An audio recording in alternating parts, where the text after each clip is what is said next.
반갑습니다. 저는 메가스터디에서 생명과학을 강의하는 박지향입니다. 26학년들을 향한 첫 번째 스타트였던 3월 학평 시험을 무사히 잘 마친 여러분 수고 많으셨습니다. 3월 26일은요, 아마도 하루 종일 긴장되어 있던 상태라서 끝나고 난 다음에 막 모두 긴장이 풀어져서 약간 고단한 하루를 끝마치지 않았을까라고 생각을 합니다. 이제 선생님이랑 같이 천천히 3월 학평이 있었던 생명과학 시험에 대한 이야기도 같이 나눠보고, 그리고 우리 그 뒤로 3월 학평 시험 때의 점수별로 선생님이 준비한 이제부터 어떤 공부를 하면 된다라고 하는 것까지 하나하나 알려드리도록 할게요. 자, 이제 첫 번째는요, 이번에 3월 학평 시험에 해당되는 등급컷은 1등급 컷이 대략 47점이었다고 합니다. 전체적으로 선생님이 이와 같이 옆에 추천하고 있는 점수대별 여러분들에게 공부법을 이제 낱낱이 뒤로 가서 하나하나 알려드리도록 할 건데요. 선생님이 파악하고 있는 40점 이상, 그리고 30점대, 그리고 30점대 미만 학생들이 가지고 있는 전형적인 특징들이 좀 있거든요. 그래서 그와 관련돼서 선생님이 좀 꼼꼼하게 알려드리도록 할게요. 맨 마지막에 알려드리겠습니다. 자, 이제 우리 3월 학평 시험은 어떤 문제들이 있었는지 같이 한번 살펴볼까요? 자, 먼저 3월 학평 시험의 문제들을 같이 한번 보니까 첫 번째는 생각보다 5번의 문제의 정답률이 57%입니다. 문제 안에 들어있던 보기 내용들이 아주 특별하지는 않았고요. 대략적으로 유전 문제에서 한 번쯤 세포주기나 세포분열 또는 이와 관련되어 있는 유전의 기본형 문제의 첫 번째 함정이 들어있던 대표적인 이야기들이었는데, 여기서 틀렸다는 얘기는 기본적으로 유전에 대해서 아직까지 좀 긴장도가 높은 학생들이 있다 라고 생각하시면 되고, 아직까지 많은 다양한 문제를 못 풀었던 아이들도 있었다라고 얘기를 하는 거죠. 그래서 이에 걸맞는 선생님 강좌도 추천해 드리도록 할게요. 자, 뒤쪽에 여러 근육 문제라던가 이번에 있었던 전도 문제, 비유전 문제, 정확하게 얘기해 보면 이번에 3월 학평 시험은요, 많은 학생들이 어쩌면 좀 쉬었다 또는 무난했다라고 얘기할 수도 있어요. 이유 중에 하나는 모든 문제가 다 무난했던 건 아닙니다. 18번의 문제처럼 단일인자나 다인자가 연관되어 있던 문제는 사실 평가원 문제로도 나와도 학생들이 어려워했던 문제였기 때문에 모든 문제가 평이했던 건 아니에요. 근데 시험의 특징이 있습니다. 예를 들어서 선생님이 출제하는 선생님의 입장에서 여러분들한테 팁을 좀 알려드리면, 많은 학생들이 1페이지, 2페이지, 3페이지, 4페이지 중에 1, 2, 3페이지가 무난하고 좀 평안하고, 그 다음에 또 우리가 예상했던 문제 수준으로 나오고, 4페이지에 있었던 이 네 문제만 잔뜩 어렵다라고 얘기한다면 학생들은 이 시험을 아주 난이도가 높거나 긴장했던 시험이라고 생각하지 않아요. 왜냐하면 첫 페이지, 두 번째 페이지, 세 번째 페이지 가면서 충분히 문제에서 시간에 해당되는 것도 여러분들이 생각했던 그 시간 범주 안에서 문제를 풀고 있기 때문에 좀 시간도 넉넉해져 있고, 4페이지에 아주 어려운 문제가 있다라고 할지라도 시간이 넉넉하기 때문에 그렇게 아이들이 긴장한 시험은, 또는 실수가 많이 나오는 시험은 아니라고 생각하시면 됩니다. 근데 반대로 앞쪽의 시험 문제, 예를 들어서 첫 번째 페이지나 두 번째 페이지, 첫 번째 페이지의 마지막 문제, 대략적으로 선생님도 잘 써먹는 그 방법 중에 하나인데요. 6번이라던가 5번이라던가 대략적으로 6, 7번대나 9번대 안쪽으로 난이도가 좀 올라가게 되면, 복잡한 자료 해석이나 또는 아주 조금 약간 난이도가 있는 유전 문제가 앞쪽으로 배열되어 있거나 그렇게 되면, 그때부터 우리는요, 두부 멘탈이잖아요. 그때부터 바로 하나 둘 셋 뿌직 하고 멘탈이 뭉개져 버려요. 그렇게 되면 그때부터 이제 우리가 생각보다 이상한 현상이 나타납니다. 눈이 분명히 있는데 눈이 있음에도 불구하고 기능이 사라져요. 뭔가가 안 보이거나, 그 다음에 분명히 내가 알았던 거, 체크했던 건데 손이 있던 아이들도 손이 사라집니다. 내가 체크했던 니은을 디귿으로 본다던가 이런 현상들이 나타나는 시험이 앞쪽 시험지가 좀 어려웠을 때라고 생각하면 돼요. 그게 바로 대표적인 25학년도 수능이었습니다. 25학년도 수능은요, 앞쪽의 페이지가 첫 번째 페이지, 두 번째 페이지 이렇게 1, 2페이지 시험 문제를 넘어갈 때 학생들이 좀 긴장했었기 때문에 막상 뒤로 와서 4페이지였을 때 정말 1년 내도록 준비했던 시험이라서 여러분들이 풀어낼 만한 유전병, 풀어낼 만한 가계도였다라고 함에도 불구하고 시간이 얼마 남지 않다 보니까 사람이 마음이 급해져요. 그래서 실수도 나오고 뭐가 안 보이게 되고 실력 발휘도 잘 안 됐던 그런 형태가 25학년도 수능이라고 생각하시면 됩니다. 그래서 여러분들은요, 지금 여기 안에 나와 있던 비유전 문제들, 그 주제들, 그 알맹이, 뼈대는 그대로 나왔지만 순한 맛을 경험하고 있는 거예요. 근육 문제도 마찬가지가 되겠고, 그리고 뒤쪽으로 방어. 선생님 방어의 정답률이 선생님 개념 완성 수업할 때 아이들한테 이런 얘기를 하거든요. 얘들아 생각보다 방어 파트의 정답률이 60, 70%대다? 왜냐면 다 안다고 생각했는데 보기 기니디가 뭐 달라지는 것도 없어. 근데도 매번 정답률이 60에서 70이라고 얘기하는 건 생각보다 애들이 방어 파트 공부를 할 때 많이 졸거든요. 뭐 이렇게. 그래가지고, 그러다 보니까 여러분 진짜 긴장감 있게 해야 된다. 또는 시험 치기 직전에 신경계나 호르몬이나 방어를 한번 딱 이렇게 공부를 하고, 전날이나 전전날까지 공부를 딱 하고 들어가야 된다. 그래야지 약간 자잘한 실수를 하지 않는다라고 얘기를 해요. 그게 바로 이런 문제에서 드러나는 사실이라고 생각하시면 됩니다. 자, 그래서 9번 문제나 10번 문제, 이번에 유전병은요. 여러분 3월 학평이기 때문에 유전병은 순한 맛으로 나왔죠. 정답률도 높고, 그 다음에 유전병 치고는 바로 한눈에 드러나는 문제이지 않았나라고 생각을 합니다. 자, 그 뒤로 이어지는 호르몬의 문제, 뭐 나올 만한 문제들이었죠. 제가 예상하건대 우리의 6월 평가원이나 우리의 9월 평가원은 우리의 6월이나 9월이라고 얘기하는 평가원의 시험에서는 우리 주목해야 되는 건 티록신이라고 생각을 해요. 지금 선생님의 영상을 보고 있는 학생들이라면 티록신 머릿속에 새겨놓고, 그리고 선생님도 준비하는 여러 가지 컨텐츠 안에 티록신 특집 이런 거 할 거거든요. 그래서 티록신과 관련된 거 준비를 좀 해야 되겠다 라고 맘먹고 나중에 티록신에 관련된 거 여러 가지 EBS 분석이라든지 아니면 다양한 컨텐츠를 만나려고 노력하고 6월이나 9월 그리고 수능을 준비해야 되겠다 라고 맘먹으시면 돼요. 왜냐하면 평가원도 이미 알고 있을 겁니다. 많은 학생들이 삼투압이나 또는 체온 조절이나 혈당이라고 얘기하는 부분을 진짜 잔뜩 준비하고 들어온다는 걸 알고 있거든요. 그래서 삼투압이라고 얘기하는 이 문제도 작년, 재작년부터 EBS는 삼투압 관련된 문제에 삼투압 관련된 병, 수용체 문제인지 ADH 분비가 문제인 건지 이렇게 병에 관련된 문제로 무게중심이 좀 옮겨지고 있는 것이 있고, 그리고 티록신 문제로 옮겨지고 있는 것이 EBS에서 뚜렷하게 나타나고 있는 현상이라고 생각하시면 돼요. 그래서 우리는 그것도 준비해야 된다라고 생각하고 있으면 돼. 자, 그 뒤로 뭐 흥분의 전도 문제, 일반적인 문제들이었고, 그 다음에 여러분 옆에 방영구가 나왔어요. 방영구의 시작은 21학년도부터 방영구 문제가 좀 어렵다, 계산이 나온다 라고 얘기를 해서 여러분들이 기출문제를 아마 나중에 찾아보더라도 기출문제에서 여러분 생각보다 21학년도 이전의 문제는 방영구가 그렇게 어렵지 않습니다. 왜 21학년도이냐 라고 한다면 여러분 21학년도부터 교과서가 바뀌었어요. 그때부터 수능의 기조가 좀 달라졌다라고 생각하시면 됩니다. 그래서 방영구가 어려워지면서 21학년도, 22학년도, 23학년도에 막 절정을 잃어요. 23학년도 9월 평가 문제 보면 뭐 장난 아닙니다.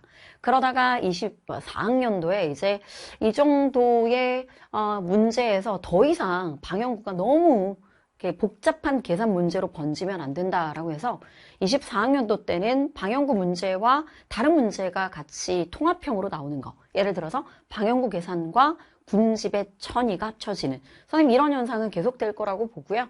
그리고 25학년도에는 뚜렷하게 방영구 문제가 많이 등장하지 않았어요. 자, 많이 등장하지 않았고 5단원에 있었던 다른 부분들도 충분히 어렵게 자료 해석 문제가 나올 수 있다 보니까 거기에 집중되었었고, 우리는 3월에 있던 문제를 통해서 방영구에 약점이 있는 학생들이라면 반드시 21학년도 이후부터의 방영구 문제를 가지고 정복하셔야 돼요. 자, 선생님이 생각했을 때는 이렇게 우리는 준비를 해야 된다. 드디어 18번입니다. 단일인자와 다인자가 연관되어 있는 문제인데요. 선생님이 이 부분을 선생님의 개념 완성 강의가 있어요. 차근차근 기본편 또는 스피드한 실력편 모두 둘 다 동일하게 얘기했던 내용입니다. 선생님이 단일인자 플러스 다인자의 최고 난이도라고 얘기를 해서 강의 맨 후반부에 올려져 있으면서 제가 꼭 이런 얘기를 해주거든요. 얘들아 있잖아. 우리 단일인자와 다인자가 연관되어 있는 문제가 사실은 평가원 문제로는 21학년도 6월 평가원에 그때 평가원에 나왔고, 그 뒤로는 단일인자하고 다인자가 연관되어 있는 문제가 사실은 평가원 문제에서는 약간 완벽하게 어려운 문제로 딱 두각을 나타낼 문제가 없었다라고 생각을 해도 돼요. 중간에 교육청 문제가 있었긴 했지만 그건 교육청이니까. 그래서 우리의 평가 문제 아래서는 단일인자와 다인자가 함께 연관되어 있는 문제가 21학년도에 한번 나왔고 그 뒤로는 싹 이렇게 감춰졌지만 사실 2년 전부터 우리의 이번에 수능 특강에도 단일인자와 다인자가 연관되어 있는 문제 나왔지만 작년에도 나왔습니다. 작년에도 단일인자와 다인자가 연관되어 있는 형태의 문제가 나왔기 때문에 제가 여기 이 강의에서 그런 말을 하거든요. 우리가 사실 EBS가 이렇게 내고 있다라고 얘기하는 거 안에서는 우리가 준비를 해야 되지 않느냐라고 얘기해서 요거 딱 한 강 정도 준비를 하고 가라. 뭐 이런 얘기를 했었거든요. 여기 강의를 하고 있는 이 논리 그대로 선생님이 이 문제를 풀 거예요. 선생님의 내가 단일인자와 다인자의 그 문제를 푸는 논리가 하나 딱 정해져 있는 것이 있기 때문에 이 논리대로 하고 있고 밑으로 내려오면 근육분수 계산법이나 방형구 기출 아까 여러분들 중에 방형구에 대해서 정확하게 정리 정도는 안 되어 있는 애들은 선생님이 방형구 기출 계산법이라고 얘기해서 한 60분 정도 모든 21학년도부터 총 정리해 놓은 이런 방형구 계산법의 특징이 있으니까 이렇게 선생님이 준비해 놓은 개념 완성 강의 안에 있는 이런 강의들을 통해서 또다시 한번 좀 약간 놓쳤다 싶었던 부분을 정리정돈 해도 좋겠죠. 자, 그래서 이번에 1등급 컷이 왜 47점인가 라고 하는 거 생각을 해보면 아마 18번의 문제에서 신나게 아마 지금 준비했던 애들은 와 이거 진짜 나오는 거구나. 그래서 신나게 풀었는데 시간이 좀 걸렸겠지. 그래서 이 문제를 다 푸는 바람에 뒤에 있던 19번의 문제 푸는 시간이 좀 부족해서 여기 푸는데 많이 시간을 못 썼다는 거야. 아니면 단일인자와 다인자이기 때문에 선생님 저는요 18번은 처음부터 시작하지도 않았습니다.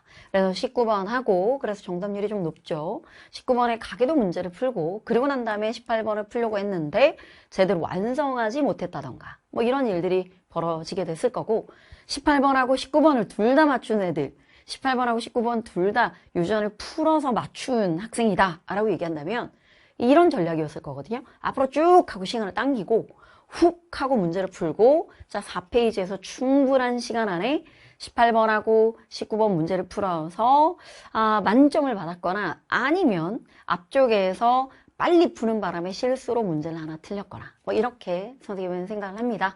자, 그래서 3월에 있었던 이와 같은 전체적인 여러분들의 시험에 해당되는 운용하고 있는 이런 나의 모습도 한번 발견해 보고 그리고 다 됐다라고 생각했는데 요만큼씩 실전에서 틀리는 부분을 통해 여러분 빨리 이런 걸 생각하면 좋거든요.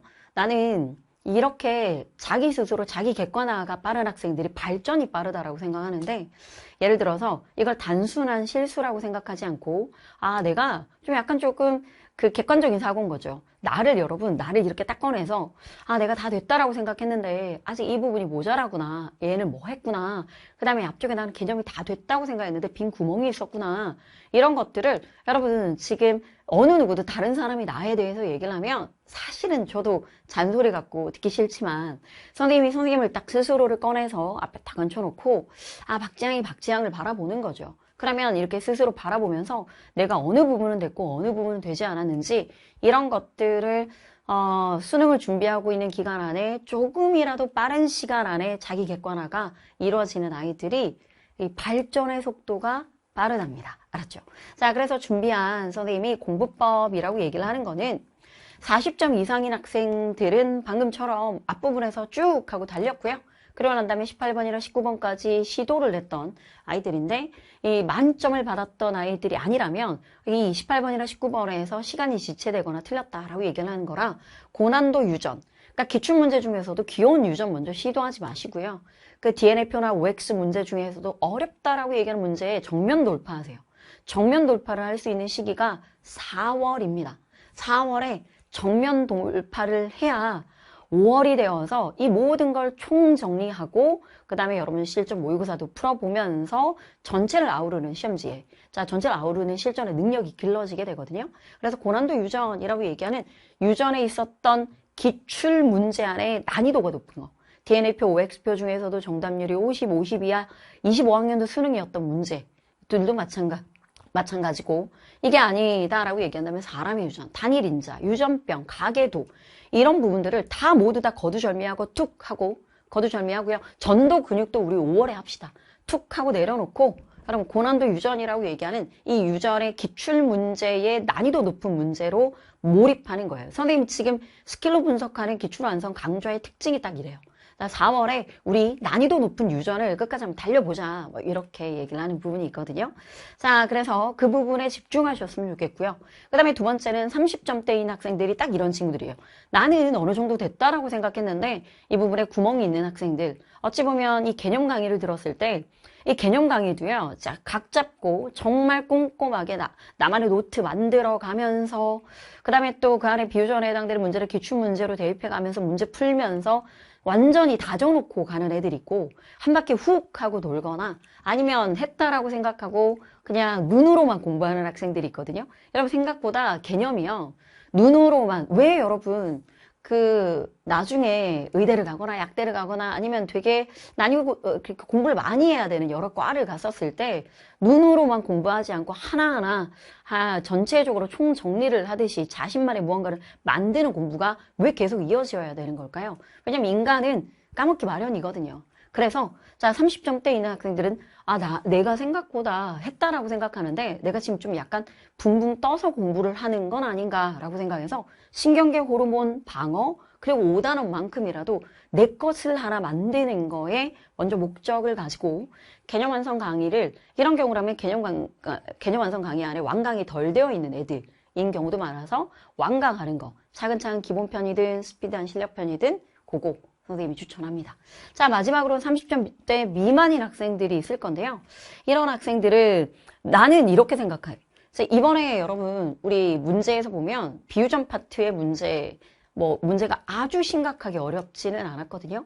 그럼에도 불구하고 30점대 미만이라고 얘기하는 거는 기본적으로 유전에 대해서 아주 기본적인 유전도 틀렸다라고 생각을 합니다. 그러면 방금 말했던 5번 문제라든지 이런 문제들도 사실 기본적인 유전 문제였거든요. 선생님 제가 이걸 못 봐서 틀렸어요. 아니에요 여러분. 빨리 자기 스스로를 객관화하셔야 돼요. 내가 유전의 기본기부터가 아직 탄탄하지 않구나. 그래서 선생님이 생각했을 때는 모두가 이해하는 유전특강이라고 얘기하는 전범위 편 선생님이 N수 애들을 만나더라도 선생님 제가 좀 아직까지 유전이 애매해요 라고 얘기하는 기본 시작할 때 얘를 일주일 만에 듣고 오라고 얘기를 하거든요. 그럴 정도로 학년 구분이 없이 기본기에 대한 게 그렇다고 여러분 지금 진짜 쉬운 얘기만 절대 하지 않아요. 개념부터 시작해서 어느 정도 난이도 있는 기출문제까지 같이 푼단 말이에요. 여러분 유전에 대한 기본기가 없잖아요. 아이들 중에서 자기는 이렇게 얘기한대. 선생님 저는요 비유전의 14문제라 유전 쉬운 문제 3문제 저의 막 수능의 전략은 이겁니다 뭐 이렇게 요것만 맞아도 42점대는 넘어갈 거니까 이겁니다. 전국에 있는 생명과학원 학생들의 기본 전략이 이거예요. 비유전 14문제 다 맞추고 쉬운 유전 3문제 맞추겠다. 그건 기본으로 하겠다. 그래서 42전은 기본으로 가져가겠다. 전국에 있는 아이들이 다 이런 전략이 기본 베이스입니다. 나만의 전략이라고 생각하지 마세요. 근데 그게 안 된다라고 얘기하는 건 생각보다 틀린다라고 얘기를 하는 거예요. 그래서 여러분들은 비유전에 관련됐던 것들은 계속적으로 그 틈틈이 채워 넣어 가야 되는 건데 유전의 기본기가 없으면 앞으로 수능의 기출 문제라든지 이런 문제 안에서 의미 있게 여러분 40점대 2컷이라든지 아니면 기본 2, 3컷 안에 2컷 안에 안정적으로 들어간다라고 얘기하면 들어가는 그조차도 될 수가 없습니다. 그래서 유전에 안정적인 기본기가 있어야 되기 때문에 이 미만의 학생들은 어찌 보면 비유전 하는데 유전에 안정적인 기틀을 마련하는 시기를 4월을 어느 한 일주일 잡고 달려야 되는 거 아닌가라고 생각을 해요. 자, 이렇게까지 선생님이 생각하는 선생님이 이렇게 현장에서도 애들 만나서 한 명 한 명 넌 이렇게 했으면 좋겠다 저렇게 했으면 좋겠다 이런 상담할 때 해주는 얘기들이거든요. 여러분들에게도 꼭 도움이 될 거라고 생각을 합니다. 자, 이제 우리 3월의 큰 첫 번째 스타트가 딱 끝났고요. 이제 6월 평가원까지 전체 큰 그림을 그리면서 갈 건데 지금 여러분들이 궁금해하는 기출문제가 먼저예요, EBS가 먼저예요, 뭐 이런 것들도 제가 따로 캐스트 영상으로 준비하고 있으니까 빨리 여러분들한테 학습법으로 또다시 알려드리도록 할게요. 자, 여기까지 메가스터디에서 생명과학을 강의하는 박지향이었습니다.